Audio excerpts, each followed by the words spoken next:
जाकर तो आवाज लगाइए, हार हार महा।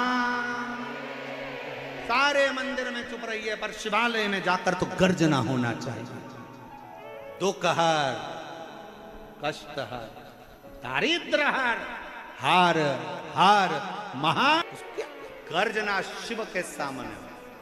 तो कहा गुरुजी आप कहते हो शंकर जी के मंदिर में आवाज लगाओ, जरूरी है। बच्चा जब तक रोता नहीं तब तक माँ उसको गोदी में लेती नहीं। बच्चा जब तक रोता नहीं, माँ जब तक गोदी में लेती नहीं, और गोदी में लेती नहीं तो दूध पिलाती नहीं। इसलिए भगवान के मंदिर में जाकर जब तुम आवाज लगाओगे, शंकर जी को लगेगा मेरी औलाद आ गई है। बहुत दिन से चिल्ला रही थी, आज सामने आकर खड़ी हो गई है। गर्जना उसके साथ। शिव है शंकर।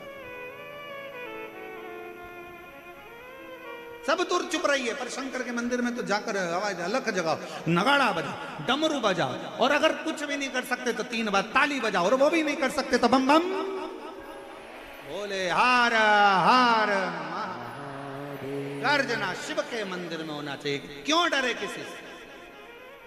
छत्रपति वीर शिवाजी महाराज की मां जीजाबाई ने तो कह दिया था छत्रपति वीर शिवाजी से कि सुन बेटा शिवा, युद्ध के मैदान में भी जाना तो बिना गर्जना के मत जाना। इसलिए वीर शिवाजी, छत्रपति वीर शिवाजी जब युद्ध के मैदान में जाते थे तो पहली गर्जना लगाते थे, हर हर। पहली गर्जना। क्यों डरे? गर्जना के साथ चले। और महाराज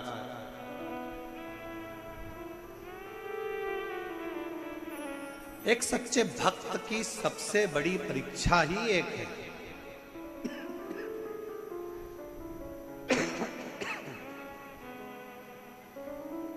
एक सच्चे भक्त की सबसे बड़ी परीक्षा है, दीदार ना हो और फिर भी मिलने की तमन्ना। दीदार ना हो फिर भी उससे मिलने की तमन्ना हो। वो ना मिले, दिल में उससे मिलने की बेचैनी।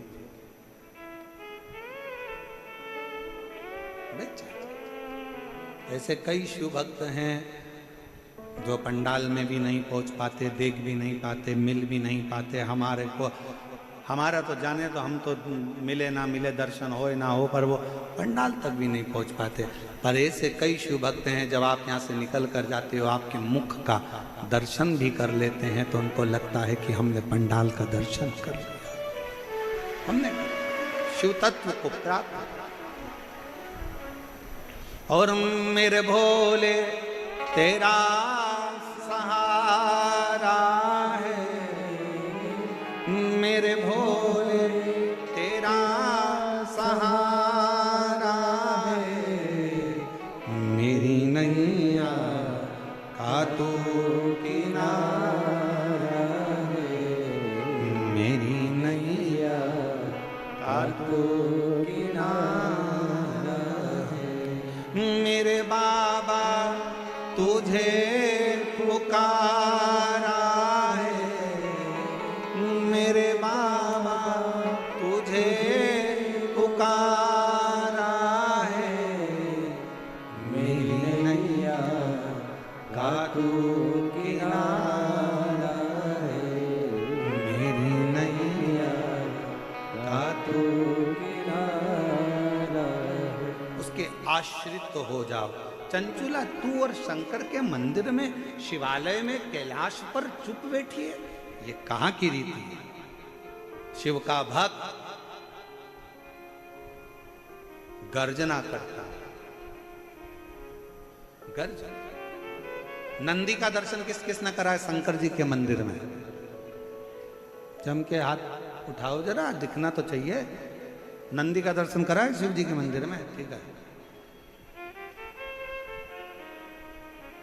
नंदी जी के गले में घंटी का दर्शन करा है? अरे बोलो तो जम के, आओ। ठीक है।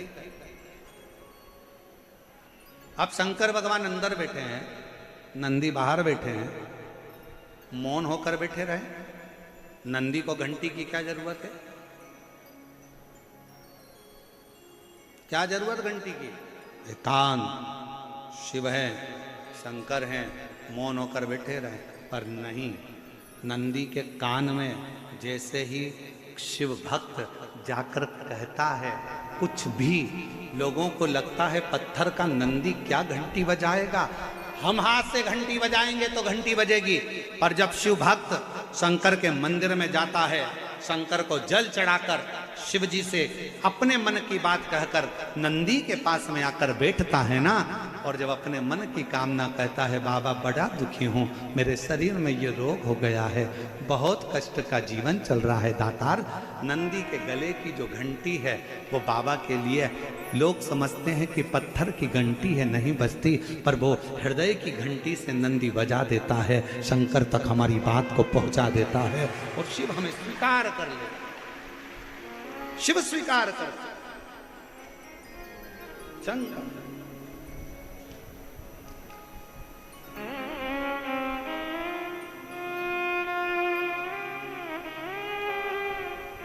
भगवान शंकर उसको स्वीकार कर रहे थे। जाओ नंदी के, जब शंकर के मंदिर में जाओ, शिव जी के शिवालय में जाओ, शंकर के पास में जाओ, मेरे देवाधिदेव महादेव के नजदीक में जाओ, तो नंदी का भी दर्शन बहुत जरूरी है। अगर नंदी का दर्शन हो गया तो बहुत अच्छी बात है। नंदी के पास पहुंच भी गए, नहीं भी पहुंचे तो नंदी के नजदीक से अगर निकल कर भी चले गए, अपने हृदय का बात कहते कहते नंदीश्वर से प्रणाम करते हुए जाए, कहकर जाए।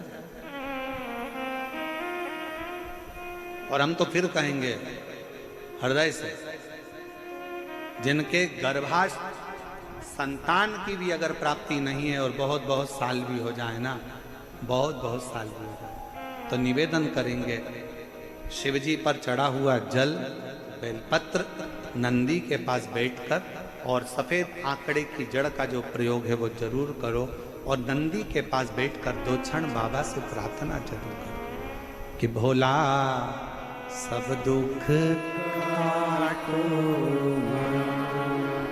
ओ भोला सब दुख काटो,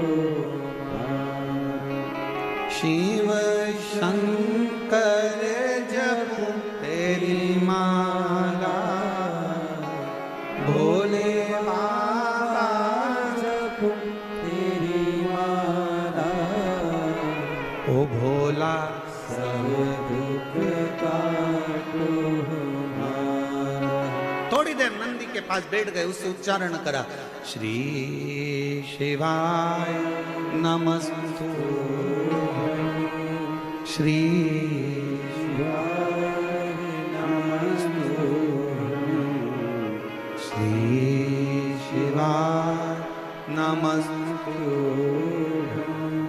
श्री शिवाय नमस्तुभ्यं, श्री शिवाय नमस्तुभ्यं, श्री शिवाय नमस्तुभ्यं। उससे कह सकते,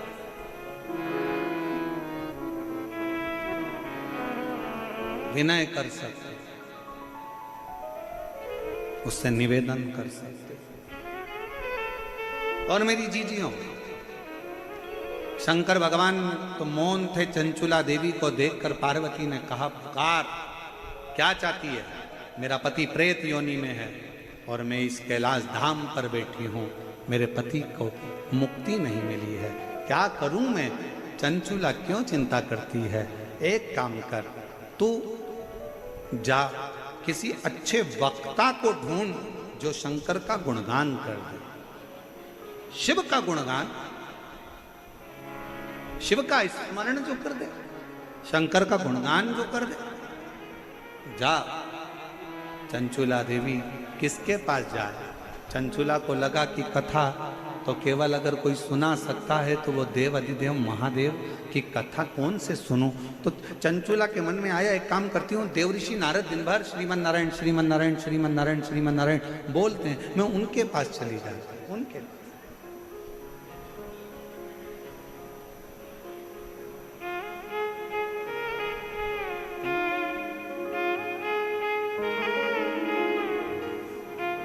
शुक्रिया मुझे भोले बाबा ने बहुत दे दिया है, तेरा शुक्रिया है, तेरा शुक्रिया है। जितना बन सकता है विनयता में निकाल। चंचुला जाओ। चंचुला देवी पहुंची देवऋषि नारद जी के पास। नारद जी तो बैठे हुए वीणा लेकर भजन कर रहे थे, श्रीमन नारायण श्रीमन श्रीमन बोल,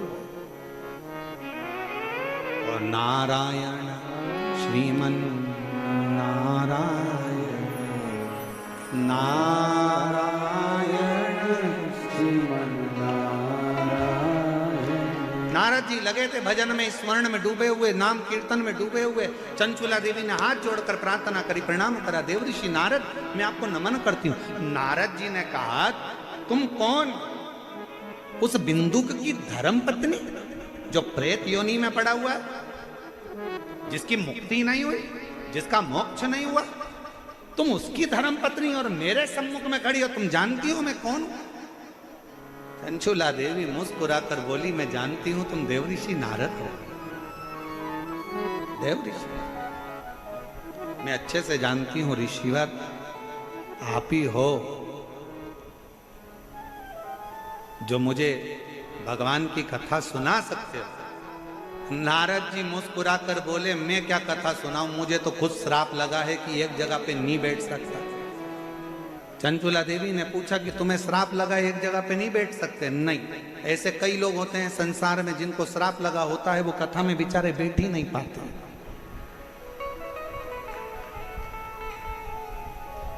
जो बार बार जाता आता बार बार दिखे तो सिर पे पल्लू लेके उसके पांव पड़ लेना चाहिए। नारद जी अच्छा हुआ आप आ गए, हमने आपका दर्शन कथा में तो कर लिया। पहचानना भारी, मुझे श्राप लगाए और तुम कहती मैं कथा को। किसका श्राप है? तो कहा दक्ष प्रजापति का श्राप है। ओ हो, शंकर जी के ससुर ने तुमको श्राप दिया हो। चंचुला देवी बोली शंकर जी के ससुर भी इतने क्रोधीले हैं कि अपने दामाद को भी नहीं छोड़ा था, उन्होंने दामाद को भी श्राप दे दिया था। हे शिव मैं तुझे श्राप देता हूं कि तू शमशान में निवास करेगा। शंकर भगवान इतने खुश हुए कि मेरे ससुर जैसा दुनिया में किसी का ससुर नहीं होगा। प्लाट भी दिलाया तो ऐसी जगह दिलाया जहां कोई कब्जा ही नहीं करेगा। अब इससे जोरदार जगह कहां होगी? ससुर कह रहे हैं तू शमशान में रहेगा, इससे जोरदार जगह कहां? दुनिया के लोगों की बारात निकलती है तो होटल से निकलती है, घर से निकलती है, जनवासे से निकलती है। पहली बारात थी दुनिया में 33 कोटि देवताओं में पहली बारात थी देवाधिदेव महादेव की, जिसकी शुरुआत मसान से हुई थी, शमशान से हुई।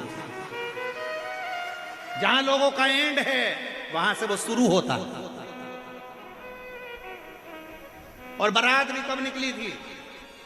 मुहूर्त निकल चुका था। जिस दिन का मुहूर्त था निकल गया। देवताओं ने कहा ब्रह्मा जी ने तुम्हारी शादी है आज, तैयार होके चलो।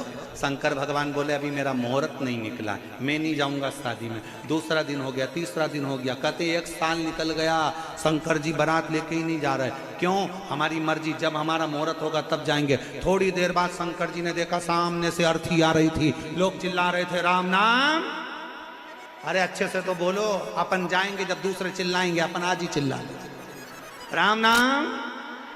अब जैसे ही लोग चिल्लाए राम नाम सत्य है, शंकर भगवान ने जड़ा जूड़ मानना प्रारंभ कर दिया।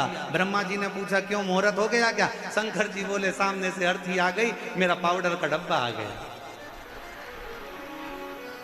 जलेगा, भस्म बनेगी, चढ़ेगी, सुंदर दिखूंगा, चलूंगा। जिस दिन भगवान की बारात निकली थी सामने से अर्थी का दर्शन हुआ था। शिव पुराण कहती है स्वप्न में भी अर्थी दिखे और कोई अच्छा काम करने जा रहे हो तो सामने से अर्थी आती दिख जाए, समझ लेना कि तुम्हारा कार्य सफल हो गया, कार्य सफल हो गया।